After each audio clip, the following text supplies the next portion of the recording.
Nilipata report kutoka kwa shangazi akiniambia Ken amepata wamemuingilia. Mimi nilichukua nafasi hiyo nikatoka mbio nikakuja nikamuuliza kwanza ako wapi, akaniambia amekimbizwa Rifaro. Life care. Nilienda paka life care nikapata wameshamtoa life care wamemrudisha district. Tukakaa hapo tulikaa district kutoka asubuhi paka saa 8. Nao wakubwa wake, director from nowhere wakapotea. Kwa kupigia simu wakasema hawa wamekuwa tu wasaidizi kwa Ken. Paka na saa hii bado wanasema ni wasaidizi. Hatuelewi ni usaidizi mgani na wamekuwa wakifanya na Ken. Ken alikatwa kama ako kazini na ako na uniform.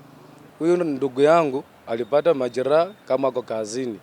Sasa hii ni kampuni inafaa ishughulike, lakini kampuni yenyewe imehepa tuyaoni. Sasa imebidi sisi wenyewe kama familia tungangane vile tunaweza. Lakini naomba kampuni ya security Simba penye wako inafaa waajibike washughulikie ndugu yangu Ken. Ako hali mbaya. Sasa mimi nawaomba wajitokeze wasaidie ndugu yangu ili arudi vile alikuwa. Venye nimeona Ken hayuko kwa hali mzuri. The head is not okay. Mkono pia ilivunjwa. Hayuko sawa. So sasa hii tulichanga 150,000 at least ndio aweze kwenda surgery, na bado kuna bills zingine ziko pending yenye bado hatujui itakuwa aje. So tunataka tu justice.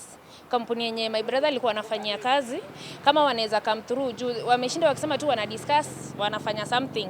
So tunataka tuone wakuje watusaidie juu Kennedy ako na watoto 3. Mwingine alifaa kwenda high school na yeye ndio the head of the family. Wamsaidie at least hata kama ni kulipa bila apone arudi, at least aendelee kukata for his family.